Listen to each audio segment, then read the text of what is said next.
This is Andrew, and this is Keen On, the daily now.tv chat show with some of the world's leading thinkers and writers. Hello, everybody. It's Monday, August the 14th, 2023, bright and early on the West Coast. We're talking business books today, best business books of the year. Last year, we had Andrew Hill of the Financial Times, who organizes their business book, their best business book of the year, to talk about the 2022 awards. He thought that they all, one way or the other, address the challenges of contemporary global capitalism, which they should if they're the best business book of the world. Chris Miller won it last year. He's been on the show many times. His book, Chip War, The Fight for the World's Most Critical Technologies, acclaimed bestseller.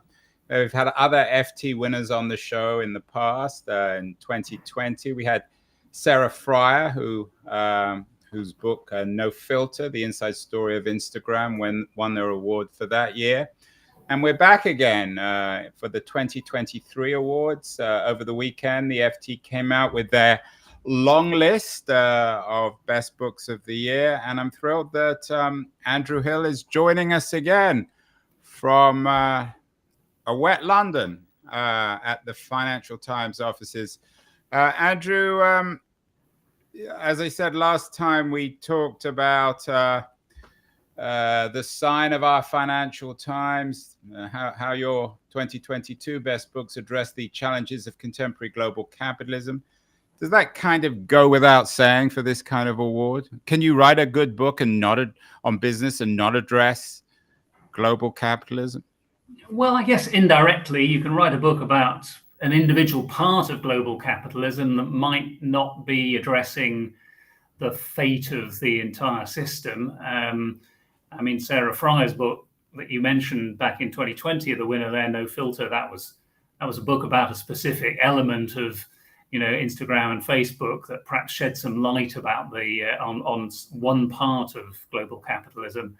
I think last year's lineup and to some degree this year's are demonstrating as a whole, all 15 books on the long list last year and this year taken together, we aim to choose books that will span across the range of things that are important to business leaders, business readers, readers of the FT, customers of Schroders, who are our new partner this year.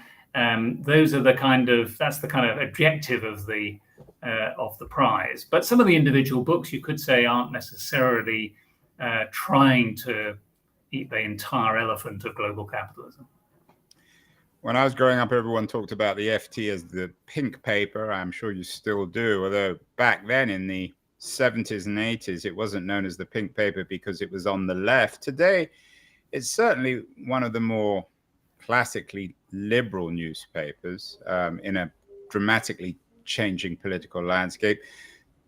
I'm not sure how involved you are on the committee side of determining these long lists, Andrew, but do you have to be a bit careful politically? Do you not want to be seen as favoring one side or the other, particularly when it comes to issues like global monopolies, the environment? No, I don't think that's the case. I'd like to think that we try and keep an even hand here. I think there is a skew probably in business books in general, because a lot of the ones that have got through traditionally to this stage and later stages of the book award, a lot of them tend to be written by journalists. There's a clear skew there, and journalists, obviously, we pick to write books about where things have gone wrong or where there's a particular point of interest in an element of global capitalism. And so you might end up with a slight skew towards critique. But I know, because I've sat in on the judging panel that now takes on the long list and has to select from that 6 finalists, that our judging panel, they like to have books that range across the entire spectrum. We've had grumbles before sometimes in the judging meeting that there aren't enough books on the list that look at the kind of virtues of business, the virtues of capitalism.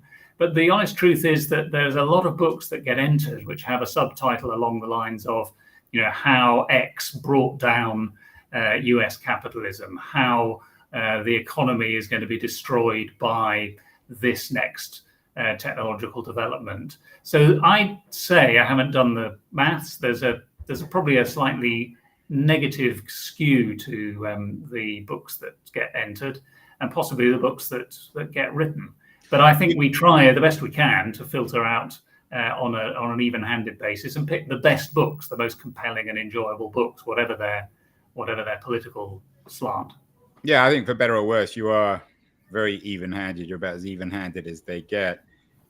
You've broken this year's long list down to 5 categories. Before we get into those categories, the one category missing, I guess, is biographies. There are no biographies of Musk or Zuckerberg or any of the other titans of global capitalism. I know Walter Isaacson's coming out with a new book about Musk next month. Does that strike you as interesting that there are no biographies? No entrepreneur is considered either appropriately heroic or villainous to get on the list this year? Well, I think we're not sold on the idea that there has to be a biography on there every time. Biographies have done well, and indeed have won in the case of Sebastian Malaby's Greenspan biography a few years ago. The fact is that I think it's becoming quite hard to write some of these books and get them to the finish line, partly because people like Musk, the developments are happening day to day, and I look forward to Walter Isaacson's book. I don't think it's been released anywhere. Did you look at it? Did the Isaacson book get considered?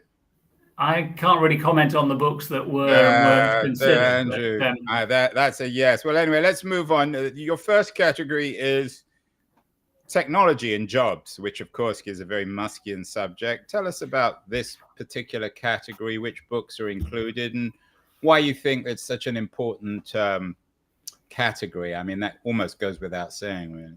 Yeah, I mean, I suppose this has been a trend that's been emerging over the last 4 or 5 years.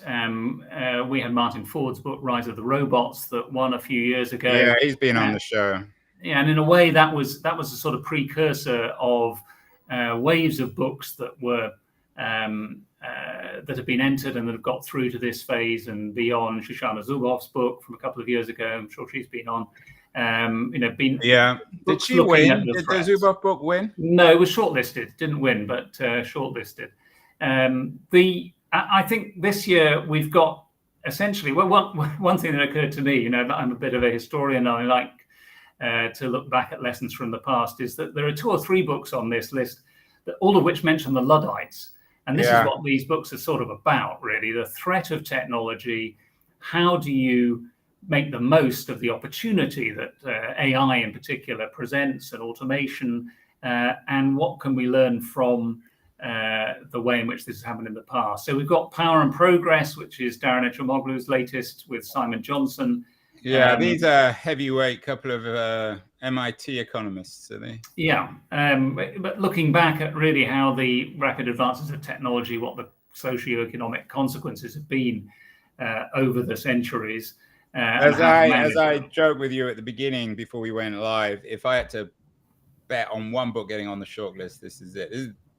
We haven't had many of the books on the show. In fact, we haven't had any of them. But that's a book that I wanted those authors on the show, and I actually want to read the book. What is it? What's the book? Is it more optimistic or pessimistic when it comes to Power and Progress?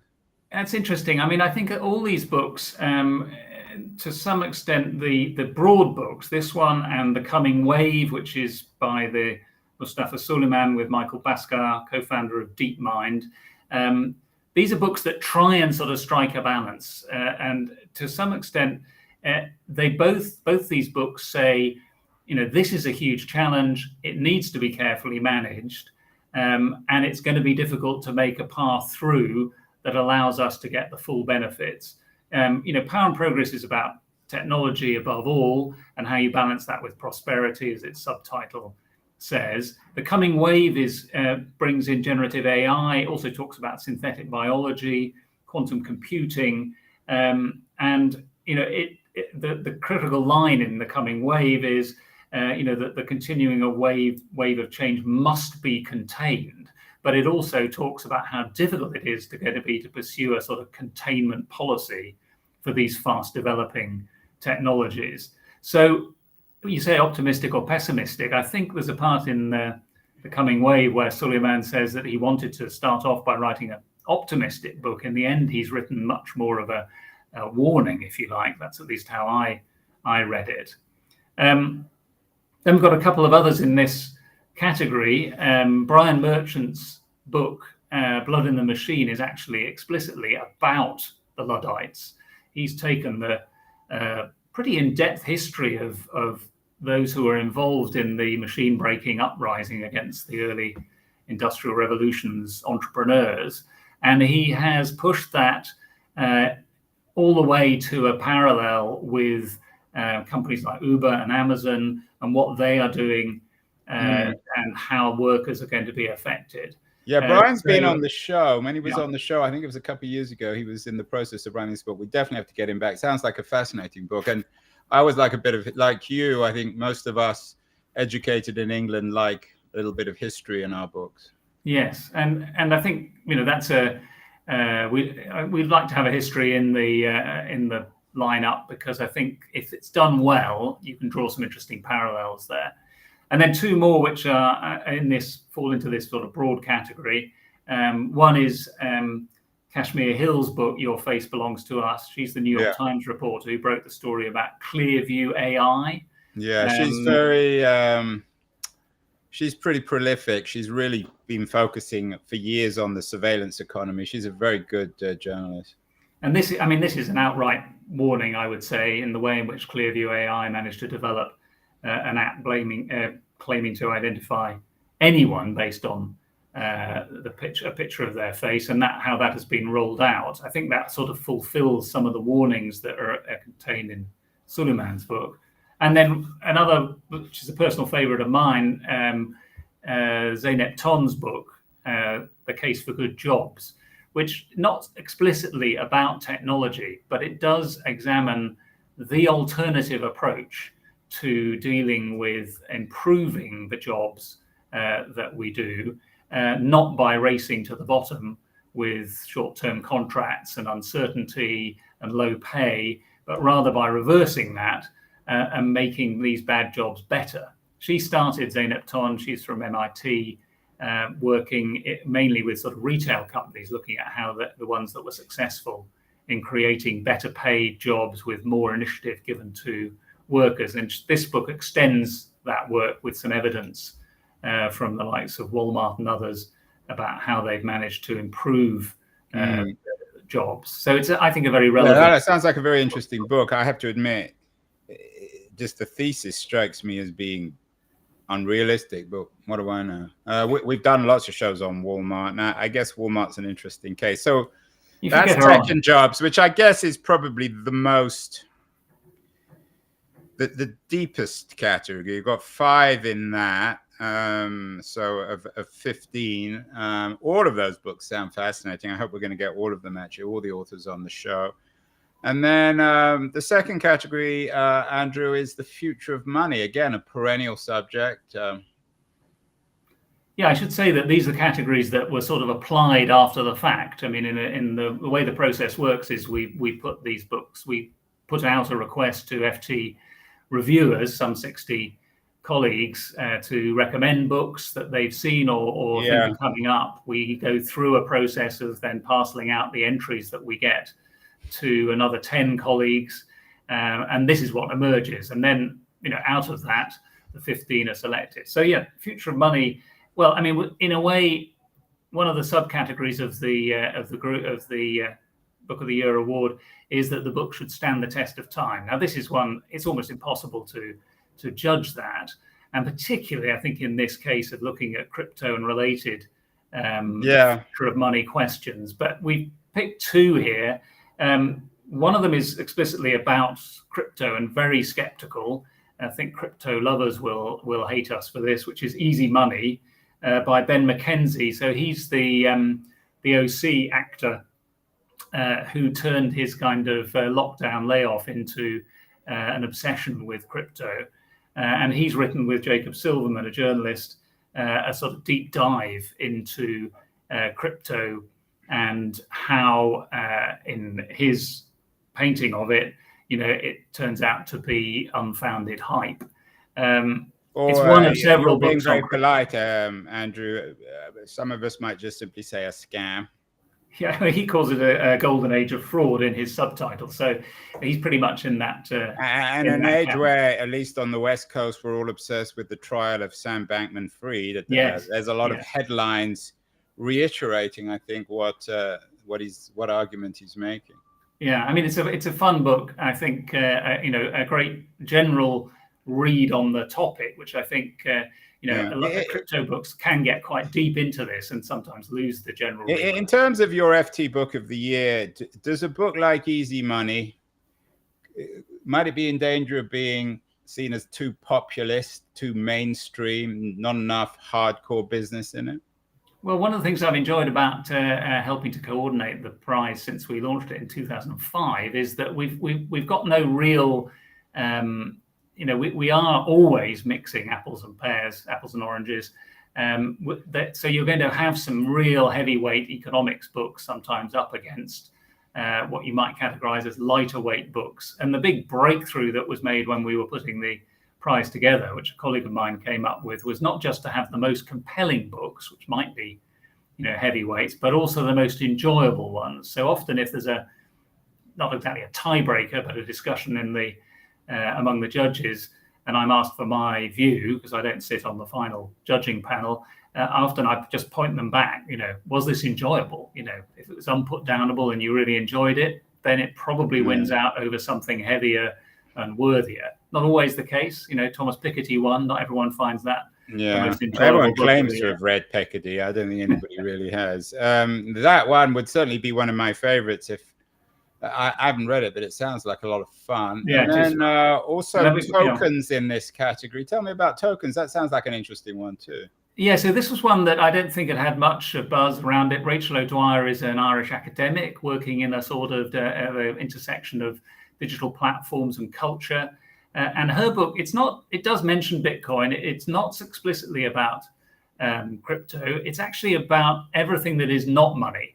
So tokens, everything from your Amazon gift card to personal customer data, ways in which alternatives, sort of turbocharged by technology, have started to step in and become alternatives to money, so that people are being paid in Amazon tokens for working in some areas of the economy, phone credit, all these areas which used to be considered to be nothing like money, but which have become so ubiquitous as a result of technology that they actually change the way we think about economics and the use of money. I think it's a fascinating read. Yeah, sounds like an interesting one. I'll have to get her on the show too. Anything else in that category? We've got two. Is there another one?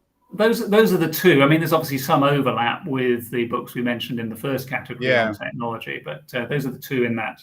And then, area. Of course, inevitably, Andrew, climate, resources, and geopolitics. Yeah, and the tragic headlines of the fires in Hawaii, July 2023 being the hottest month on record. This category is dark and dismal, I guess, although maybe not. Are some of the books in this category optimistic? I find that there's a huge division in the kind of authors we keen on this category. There are some who are really quite optimistic about the new technologies and businesses that can save us, and there are others that are just deeply apocalyptic. Did you have the same sense of the kind of books coming out in this area in 2022?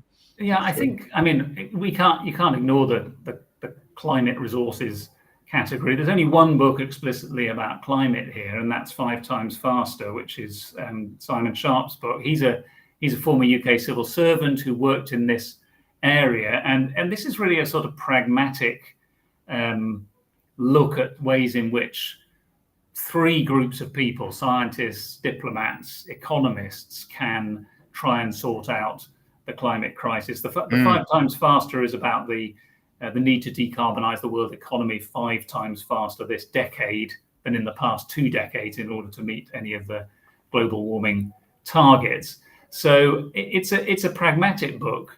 I think one of the interesting things I noticed on our story today, one of our cynical readers commented that, these weren't really business books and it's been sort of fleshed out with climate books. But frankly, the criteria here is that they should be insights into modern business issues. And if climate and resource management isn't a modern business issue, then I don't know what is. The other two in this, or the other 3 in this area, 2 of them are about the resource battle, and they're quite different, actually. You've got Ed Conway's book. He's the economics editor of Sky News here in the UK, Material World, which looks at 6 key materials from sand to iron that are used in everything that we use and benefit from. And I would say to some degree that is a more optimistic book. It is a book about it's a sort of an exploration as much as anything else of what goes into the things we use, from batteries to electric wires. And it takes a kind of overarching view of the amazing nature of this transformation that's going on of these raw materials. And then would chip war have got into this category, or would it have been in the tech and jobs category? That's a good question. I think chip war probably would fall into this to some extent. I mean, as I say, these are categories after the fact. They're not. Yeah, no, I understand. But I think chip war, highly topical, as you know from having spoken to Chris Miller. Still, its relevance actually increases month by month, it seems to me. But it does cover everything from the kind of sourcing of silicon and the raw materials for chips through to the geopolitics. So to some extent, it does fall into the resource category. The other book about resources takes a different material, cobalt red, it's called, by Siddharth Kara. And this came out earlier this year and was very well reviewed. And it's essentially a really deep dive into the catastrophic way in which cobalt, which is vital for lots of parts of the modern economy, from rechargeable batteries to mobile phones, how that's being mined in Congo and how that's tearing apart communities there. So it's a real investigative job. I mean, you asked at the beginning, what are the books here that are about global capitalism? And in a sense, this is a classic case of one that goes really deep. Sorry for the mining pun, but deep into the kind of one basic element, and tells a story about how that is affecting. Yeah, I haven't had the author. We're going to hopefully get all these authors on the show, but that one sounds like an FT winner. I could imagine that one winning. Certainly very relevant.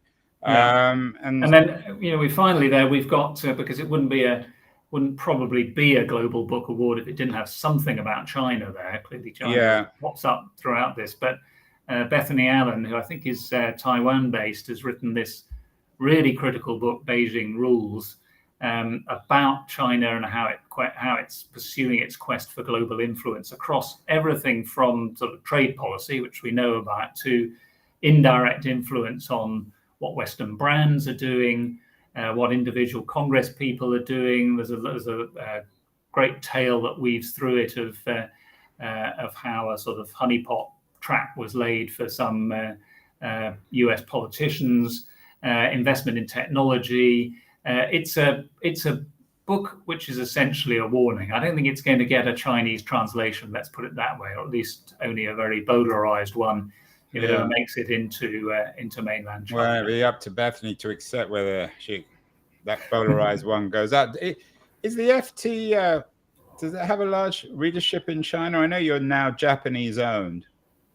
It's a good question. I don't know the answer to that. I mean, certainly we had FT Chinese as a sort of version of the FT that was available there, and I haven't got any figures there on what the distribution is. Hong Kong is still our Asia hub for a lot of the news that comes out of the region. but obviously that's getting more difficult, and there was definitely a large readership there. So I'd like to think that we are still read, but I don't know what the extent now is of censorship of some of the things that we might put out. Well, one thing China's famous for is its billionaires, just like America, billionaire capitalism. And this is the fourth category. I joked or half joked earlier, Andrew, in the beginning, that there were no Musk's books, no specific books on Musk, but of course on the category of billionaires. Very influential. Nate, I guess we could call today's global capitalism billionaire or multi-billionaire capitalism. What are the books on billionaires in the list? Yeah, so there's two books here. One of them is a great biography, accounts, investigation by James B. Stewart and Rachel Abrams. James B. Stewart was obviously a very well-known journalist, but he was right at the outset of the prize in 2005. He was, I think, a narrow second to Tom Friedman's The World is Flat with his book Disney War about the Michael Ovitz years at Disney. And this book, Unscripted, is about the battle for Sumner Redstone's empire as Redstone himself began to decline. And this extraordinary battle went on between the Redstone, his daughter, and Redstone's lovers, essentially, and everybody around them, a court built up around them. Our reviewer, Josh Chaffin, said it was about sex, power, and a seemingly belief in his own immortality. Those were the kind of obsessions that he had. And so this is a riveting read, really, a sort of real-life succession. I think that was another comment that was made about the book. As Sumner Redstone declined and the wolves began to circle around the empire that eventually is now traced as paramount. So it's an interesting book, very, very interesting, and it's of course also about the entertainment industry. And this other book on Billionaires Row by Catherine Clark is on the real estate industry, which just out, interesting industry. Just out or just about to be published. Billionaires Row is the bit of Manhattan where if you've been recently and stood in Central Park looking south, you can see the skyscrapers, residential skyscrapers being built, the so-called super talls along 57th Street, making a kind of mark on the skyline.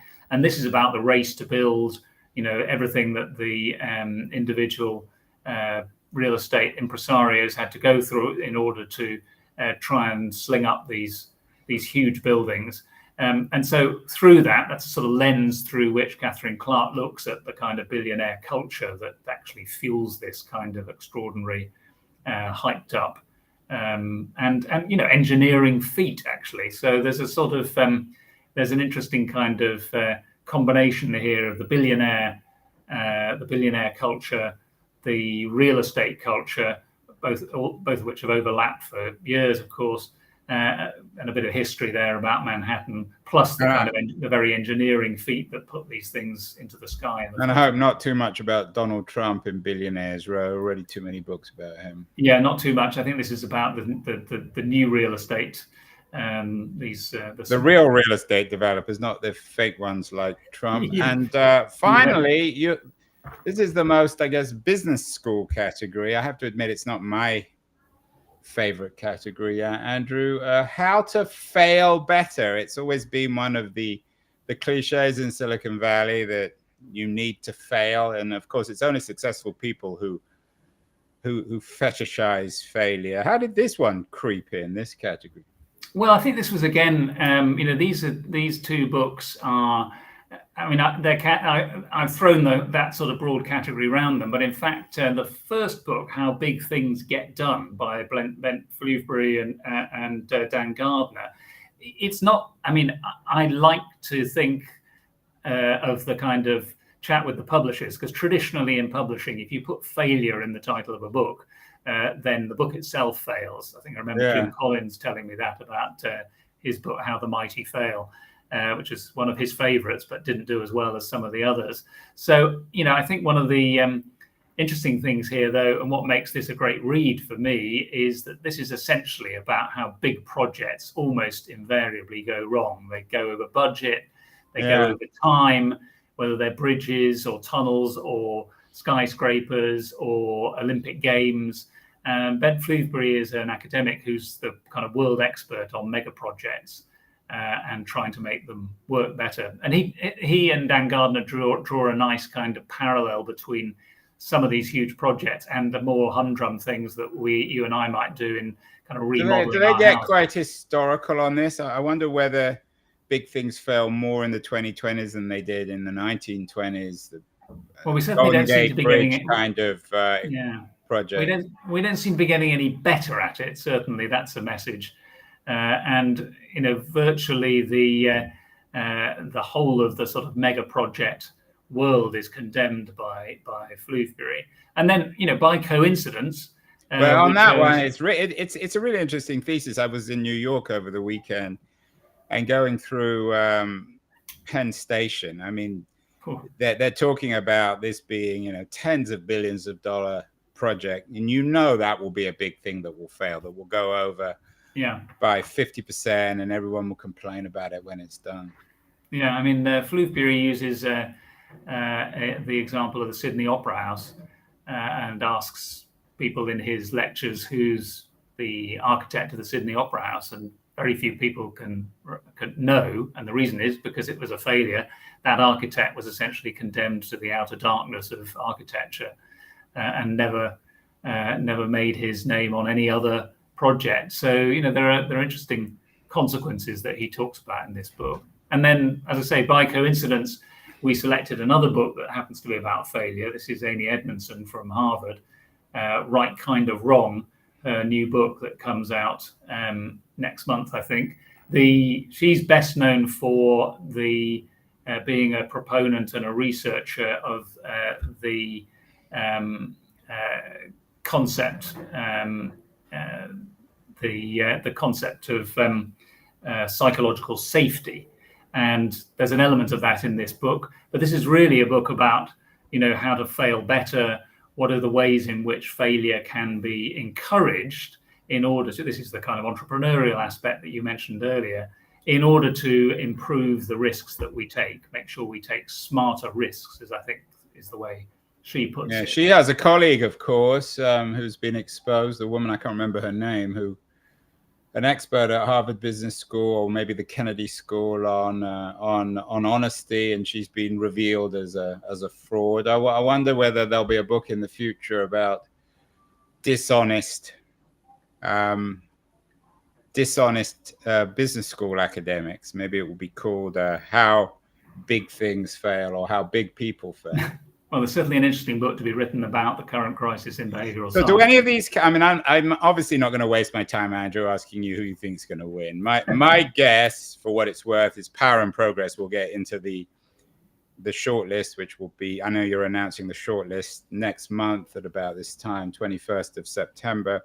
Sure, is there a category that you think sort of stands out here? I have to admit that How to Fail Better is the least persuasive character, but is there one that really strikes you as being the strongest in an FT kind of way? I think there's such interest in artificial intelligence and technology, generative AI in particular, that I would say one of those books in that 5 might win through ultimately, because I think there's just such a strong interest. But I stopped my judging or filtering role as of this morning when this list came out, and I leave it up to the judges, and sometimes they surprise us. We've got a couple of new judges. Who are the judges, Andrew? This year. So Ruga Halaf, the editor of the FT, again chairs the lineup, and I mean there's I think we've got 9 of them this year. The two new ones are Peter Harrison. He's the chief executive of Schroders, so we have an active chief executive. They're your sponsor, who's our backer this year, and so it'll be interesting to see what he brings to the. And what do they do, Schroders? What's their? So it's a big global asset manager.